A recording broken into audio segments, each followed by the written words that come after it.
여러분, 혹시 내가 지금 세상을 제대로 보고 있는 걸까? 뭐 이런 질문 한 번쯤 해보셨나요? 그렇죠.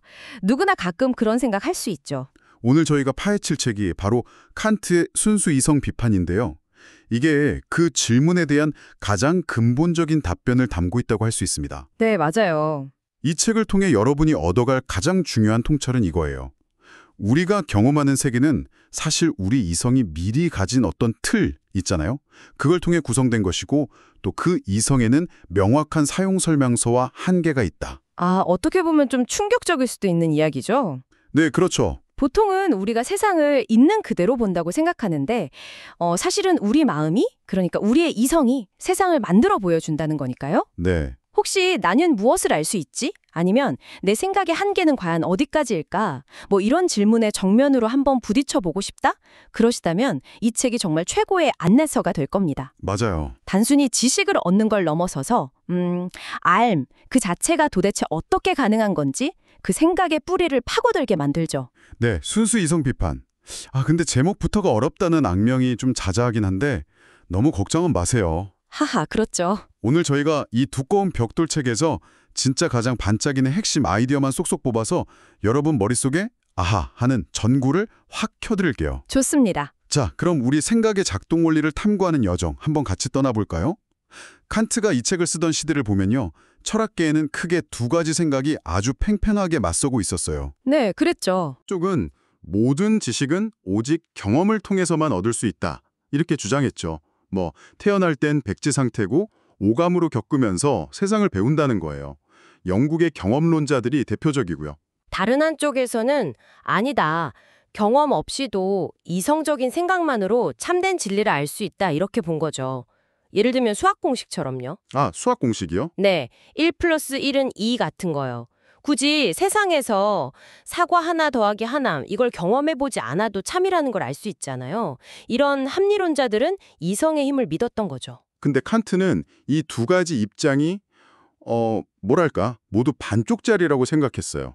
그렇죠. 양쪽 다 문제가 있다고 본 거죠. 왜냐하면 경험만으로는 도저히 설명할 수 없는 지식이 분명히 있거든요.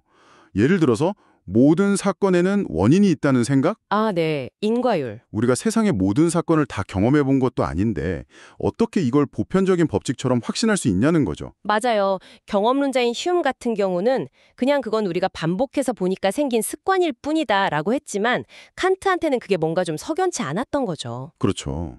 뭔가 부족하다 느꼈던 거군요. 반대로 이성만으로 모든 걸 알 수 있다는 합리론도 문제가 있다고 봤습니다.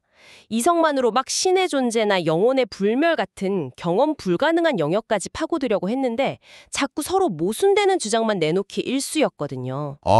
서로 싸우기만 하고 결론은 안 나고. 네. 그래서 칸트가 던진 핵심 질문이 바로 이겁니다. 도대체 우리는 경험을 넘어서는 보편적이고 필연적인 지식, 예를 들어 인과법칙이나 수학 원리 같은 걸 어떻게 알 수 있는가? 이게 바로 칸트 철학의 진짜 출발점이라고 할 수 있어요. 여기서 칸트의 그 가장 유명한 아이디어, 이른바 코페르니쿠스적 전환이 나오는 거죠. 네, 바로 그거죠. 그전까지는 우리의 인식이 저 바깥에 있는 대상에 이렇게 맞춰진다고 생각했는데 칸트는 이걸 과감하게 한번 뒤집어 생각해보자고 제안합니다. 대상이 우리 인식에 맞춰지는 게 아니라 우리 인식이 대상을 구성한다. 이거죠. 와, 정말 혁명적인 생각인데요. 그렇죠. 마치 지구가 우주의 중심이라고 다들 생각하다가 알고 보니 태양이 중심이고 지구가 그 주위를 돈다는 사실을 깨달은 것 같은 그런 발상의 전환이죠. 네, 맞습니다. 그러니까 우리가 세상을 그냥 수동적으로 받아들이는 뭐랄까 카메라 같은 존재가 아니라는 거예요. 카메라가 아니다. 네, 오히려 세상을 어떤 특정한 방식으로 이해하도록 미리 프로그래밍된 소프트웨어, 즉 선험적 형식을 가지고 있다는 겁니다. 선험적 형식이요? 좀 어려운데요. 선험적이라는 건 경험 이전에, 그러니까 미리 가지고 있다는 뜻이에요. 우리 안에 이미 갖춰진 이 틀이 없으면 우리는 들어오는 감각 정보들을 그냥 혼란스러운 데이터 덩어리로만 느낄 뿐이지 어떤 의미 있는 이해도 할 수 없다는 거죠. 와, 생각보다 훨씬 급진적인 이야기인데요. 우리가 세상을 만든다니. 그렇죠. 그럼 여기서 첫 번째 실천 포인트를 한번 던져볼 수 있겠네요. 여러분, 평소에 너무나 당연하다고 여기는 생각들이 있잖아요. 예를 들면 시간은 당연히 앞으로만 흐르지라거나 모든 일에는 다 이유가 있지 같은 것들이요. 네, 많죠. 한번 스스로에게 질문해 보세요. 이 생각이 정말 세상 자체의 속성일까? 아니면 내가 세상을 이해하기 위해서 사용하는 나만의 어떤 규칙이나 안경 같은 것일까? 이 질문 하나만으로도 세상을 보는 관점이 좀 달라질 수 있습니다. 좋습니다. 그럼 우리 인식이 세상을 구성한다면 구체적으로 어떤 틀을 사용한다는 걸까요? 칸트는 그 첫 번째 단계로 우리가 감각 경험을 받아들일 때 이미 작동하는 두 가지 근본적인 형식이 있다고 말합니다. 바로 공간과 시간이죠. 네, 이게 정말 흥미로운 지점인데요. 칸트에 따르면 공간과 시간이라는 게 저 바깥 세계에 객관적으로 존재하는 무슨 거대한 그릇 같은 게 아니에요. 그릇이 아니다. 그럼 뭐죠? 오히려 우리가 모든 외부 세계, 그러니까 뭐 시각이나 청각 같은 거요. 그리고 내부 세계, 우리의 생각이나 감정 같은 것들을 경험하기 위한 필수적인 형식 또는 틀이라는 거죠. 이것들 없이는 어떤 경험도 불가능하다는 거예요. 비유를 들자면 마치 우리가 3D 안경을 써야만 입체 영상을 볼 수 있는 것처럼 공간과 시간이라는 안경을 통해서만 세상을 경험할 수 있다. 뭐 이런 건가요? 네, 아주 좋은 비유입니다. 그렇죠. 어떤 물건이든 공간 속 어딘가에 있고 또 어떤 사건이든 시간 속 어느 시점에 일어난다는 것 외에는 상상조차 할 수 없으니까요. 정확합니다. 그리고 이 공간과 시간이라는 인식의 안경은 우리가 태어날 때부터 가지고 있는, 즉 경험 이전에 아까 말한 선념적인 것이죠. 그래서 선험적이군요. 네. 그래서 칸트는 우리가 경험과 무관하게 삼각형의 내각의 합은 180도다 같은 기하학적 진리를 어떻게 알 수 있느냐, 그 이유도 바로 이 공간이라는 선념적 직관 형식 덕분이라고 설명합니다. 우리 마음이 이미 유클리드 기하학적인 공간의 틀을 가지고 있다는 거죠. 와, 신기하네요. 그럼 여기서 두 번째 실천 포인트 나갑니다. 지금 잠시 눈을 감았다가 떠보세요. 방 안의 사물들이 공간을 차지하고 있죠? 네. 그리고 이 탐구를 듣는 여러분의 생각이 시간 속에서 흘러가고 있다는 걸 느끼실 겁니다. 이 공간 안에 있음과 시간 속에서 흘러감을 그냥 당연하게 여기지 마시고요. 이것이 어쩌면 세상을 인식하는 내 마음의 기본 운영체제, OS일지도 모른다? 이렇게 한번 생각해보는 건 어떨까요? 운영체제의 비유 좋네요. 만약 이 OS가 다른 방식으로 작동한다면 세상은 과연 어떻게 보일까요? 이런 상상 자체가 바로 칸트적 사유의 시작이라고 할 수 있습니다. 알겠습니다. 그럼 공간과 시간이라는 1차 필터를 통해서 감각 데이터가 들어왔어요. 근데 이것만으로는 아직 좀 뒤죽박죽인 상태일 텐데요. 예를 들어서 빨갛고 둥근 것이 구로 간다 라는 정보만으로는 이게 사과가 굴러간다는 그런 의미 있는 지식이 되진 않잖아요. 그쵸. 아직은 그냥 파편적인 정보죠. 이걸 그럼 어떻게 이해하게 되는 거죠? 좋은 질문입니다. 여기서 인식의 두 번째 단계, 바로 지성, 범스탄드와 그 핵심 도구인 범주, 카테고리가 등장합니다. 지성, 그리고 범주요. 네. 칸트는 우리의 지성이 감각 데이터를 그냥 수동적으로 받는 게 아니라 미리 가지고 있는 여러 개념적인 틀, 그게 바로 범주인데요. 이걸 사용해서 이 데이터들을 막 연결하고 질서를 부여한다고 봤습니다. 마치 컴퓨터가 데이터를 처리하기 위해 여러 명령어 세트를 사용하는 것처럼요. 네, 비슷합니다. 그런 개념으로 이해하시면 좋아요. 범주, 그건 또 뭔가요? 그 명령어가 여러 개 있다는 말씀이신가요? 네. 칸트는 인간 지성이 사용하는 가장 근본적인 개념틀이 총 12개가 있다고 분석했어요. 이걸 전부 다 알 필요는 없지만요. 12개나요? 네. 그중에서 가장 중요하고 이해하기 쉬운 예가 바로 인과성 범주입니다. 원인과 결과의 개념이죠. 인과성. 그거 많이 들어봤죠. 네. 우리가 어떤 두 사건을 연이어 경험할 때, 예를 들어 번개가 꽝 치고 나서 바로 천둥 소리가 우르릉 들릴 때 우리는 그냥 번개가 있었다, 그리고 천둥이 있었다, 이렇게 따로따로만 생각하지 않죠. 우리는 번개 때문에 천둥이 쳤다. 이렇게 생각하죠? 바로 그겁니다. 그거예요. 경험 자체는 그냥 번개 현상하고 천둥 현상이 시공간적으로 그냥 연달아 나타난 것뿐인데 우리의 지성이 인과성이라는 범주, 그러니까 A는 B의 원인이다 라는 그 생각의 틀을 딱 가져다 붙여서 필연적인 관계로 이해하는 겁니다. 와... 이 때문에 라는 연결고리는 경험 속에서 발견되는 게 아니에요.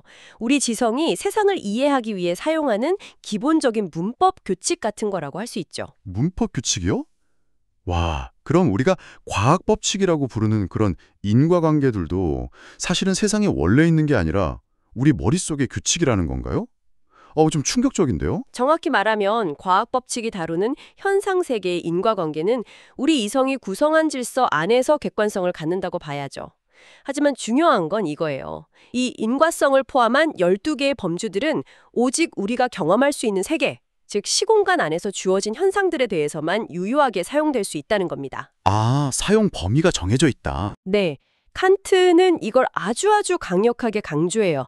마치 망치로는 못을 박을 순 있지만 물을 자를 수는 없는 것처럼요. 이 지성의 도구들은 그 사용 범위가 딱 정해져 있다는 거죠. 그렇다면 여기서 세 번째 실천 포인트가 나오겠네요. 여러분이 뉴스 기사를 보거나 아니면 업무상 문제를 분석하거나 혹은 개인적인 관계에서 갈등의 원인을 찾을 때 끊임없이 왜? 라고 묻고 원인과 결과를 연결짓잖아요. 그렇죠. 늘 하죠. 바로 그 순간 여러분이 사용하는 때문에 결과적으로 만약 뭐라면 같은 그 연결고리들이 정말 객관적인 사실인지 아니면 세상을 이해하려는 여러분의 지성이 사용하는 도구, 범주인지 한번 의식해 보세요. 내가 어떤 틀로 세상을 해석하고 있는지 알아차리는 것만으로도 훨씬 더 깊이 있는 사고를 할 수 있게 됩니다. 그리고 여기서 칸트의 경고를 꼭 기억해야 합니다. 이 강력한 인과성 같은 도구를 경험 불가능한 영역, 예를 들어 신의 존재 증명이나 영원의 운명 같은 그런 형해상학적 질문에 사용하려고 하면 이성은 오류에 빠지거나 스스로 막 모순되는 결론에 도달하게 된다는 거죠. 모순되는 결론이요? 네, 칸트는 이것을 이율배반이라고 불렀습니다. 서로 반대되는 주장이 둘 다 그럴듯하게 증명되는 상황이 벌어지는 거죠. 이것이 바로 칸트가 밝혀낸 순수 이성의 명확한 한계입니다. 우리 이성은 경험 세계를 이해하는 데에는 정말 강력한 도구지만 만능은 아니라는 아주 중요한 깨달음이죠. 자, 오늘 칸트의 순수 이성 비판이라는 이 거대한 산을 함께 넘으면서 탐구한 내용을 한 문장으로 요약하자면 이렇게 말할 수 있겠네요. 우리가 아는 세계는 우리 바깥에 그냥 놓여 있는 것을 우리가 거울처럼 비추는 것이 아니라 우리 마음속 선엄적인 틀, 그러니까 공간, 시간, 범주 같은 것들이 능동적으로 구성해낸 것이며 따라서 이성은 경험 세계 안에서는 막강하지만 그 너머에서는 길을 잃을 수 있다. 네. 이것이 칸트가 우리에게 던지는 가장 근본적인 메시지라고 생각합니다. 네, 정말 안다는 것, 그리고 생각한다는 것 자체를 완전히 다른 시각에서 보게 만드는 그런 시간이었습니다. 쉽지는 않았지만 그래도 우리의 인식 능력과 그 한계를 이해하는데 이보다 더 깊은 통찰을 주는 책도 드물 것 같아요. 그렇죠. 자, 그럼 오늘 나눈 이야기를 여러분의 삶에 적용해 볼 수 있는 작은 실천 체크리스트를 좀 드려볼게요. 아주 좋네요. 어떤 것들이 있을까요? 첫째는 사실과 내 생각 구분하기 연습입니다. 어떤 정보나 상황을 딱 접했을 때 이것은 내가 직접 보고 들은 감각 데이터인가? 아니면 여기에 때문에라든지 좋다 나쁘다 같은 내 판단이나 해석이 들어간 건가? 하고 잠시 멈춰서 생각해 보는 거예요. 중요하죠. 내 안경을 인식하는 거네요. 네, 둘째는 당연함에 태클 걸어보기. 시간이 흐르는 방식, 공간의 구조, 원인과 결과의 법칙 같은 것들이 절대적인 진리가 아니라 어쩌면 인간이라는 종이 세상을 이해하는 좀 독특한 방식일 수 있다는 그 가능성을 항상 열어두는 거죠. 왜 꼭 이래야 하지 하고 질문해보는 용기랄까요? 네, 맞아요. 생각의 유연성을 기르는 거죠. 그리고 셋째, 내가 모른다는 것을 인정하기. 특히 경험할 수 없는 영역에 대해서는 섣부른 단정을 피하고 내 이성의 도구로는 여기까지밖에 알 수 없구나 하고 좀 겸허하게 인정하는 태도입니다. 모든 것을 알아야 한다는 강박에서 벗어나는 것만으로도 마음이 훨씬 자유로워질 수 있어요. 네, 칸트와 함께한 이 지적 탐함이 여러분의 생각에 작은 파문이라도 일으켰기를 진심으로 바랍니다. 세상을 그리고 또 자기 자신을 이해하는 여정에 아주 든든한 나침반이 되어줄 수 있을 겁니다. 네, 오늘 이 깊은 이야기에 함께 빠져들어 주신 여러분 정말 감사합니다. 혹시 오늘처럼 저희가 좀 깊이 파고들어서 핵심만 쏙쏙 뽑아주었으면 하는 다른 책이나 주제가 있다면요. 댓글이나 이메일로 편하게 알려주세요. 네, 기다리고 있겠습니다. 저희가 여러분 대신 열심히 읽고 분석해서 알기 쉽게 전달해드리겠습니다. 다음번에도 흥미로운 지식 탐험으로 다시 찾아뵙겠습니다.